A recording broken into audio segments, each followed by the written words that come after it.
Сәлем достар, менің YouTube каналыма қош келдіңіздер. Менің есімім Ақмарал Тасболатова. Бүгін сіздерге өз уақыттарыңызды пайдасыз істерге жұмсамаңыздар дегім келеді. Жалпы бізге өміріміз қиын сияқты көрінеді, бірақ оны қиындататын тек өзіміз ғанамыз. Жақсы өмір сүру де, нашар өмір сүру де ол біздің өзіміздің қолымызда. Және де сіз сүйікті ісіңізбен айналысып, жақсы өмір сүргіңіз келеді. Отбасыңызбен шетелге қыдырғыңыз келеді. Отбасыңызға көбірек көңіл бөліп, жақсы ақша тапқыңыз келеді. Бірақ сол үшін сіз бүгін не істедіңіз? Ойланып қараңызшы. Сол бүгін істеген ісіңіздің тізімін бір қағазға жазып шығыңызшы. Соның ішінен жағдай арманыңызға, мақсатыңызға жетелейтін істердің қасына плюс қойып шығыңыз. Бірақ қарасақ, көп жағдайда біздің күйбең тірлік, яғни күнделікті бытовой істер біздің уақытымызды көп алады екен. Және де біздің арман мақсатымызға жетелейтін істердің ешқайсысы да күнделікті істелінбейді.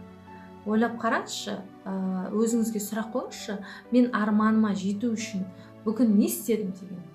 Көп жағдайда ештеңе. Сол себептен және де біз айтамыз, мақсатымызға жету үшін ерінеміз көп жағдайда істеуге. Өзімізді ақтаймыз. Бүгін мына тірлік шығып қалды, ертең анау шығады, мынау шығады. Сол сияқты күнделікті сіз күнде сылтау шыға береді. Ертең де сол сылтау, бір жылдан кейін де сол сылтау. Және де қарап отырсаңыз, өміріңізде ешқандай өзгеріс болмайды. Бір жылдан кейін де сол әрекет жасамағаннан кейін, бір жылдан кейін де ойланып өміріңізге қараңызшы. Бір жылдан кейін де сол баяғы күйіңіз, сол баяғы жетіспеушілік, сол баяғы түріңіз, және де қарасаңыз ешқандай өміріңізде өзгеріс жоқ. Сол себептен, достар, менің айтқым келгені, сіздер мақсаттарыңызға, армандарыңызға жету үшін күнделікті бір өзіңізге мақсатыңызға жетелейтін, арманыңызға жетелейтін іспен айналысыңыз. Күнде 2-3 сағат уақытыңызды соған бөліңіз. Жалқауланбаңыз, ерінбеңіз. Сонда ғана сіз өзіңіздің бір жылдан кейін нәтижесіне, жарты мақсатыңыздың нәтижесін көретін боласыз. Және де бір жылдан кейін өзіңіздің өзгергеніңізді, өміріңіздің өзгергенін байқайтын боласыз. Сол, достар, бүгіннен қалдырмаңыздар.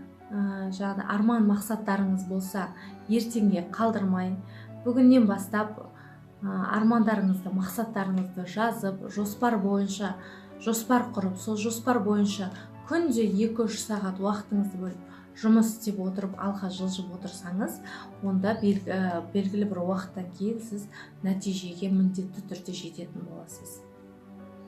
Бүгінгі істі ертеңге қалдырмай, бүгіннен бастаңыз.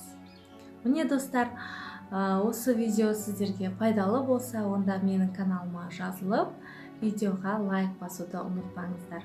Сау болыңыздар, келесі видеода кездескенше. Пока-пока.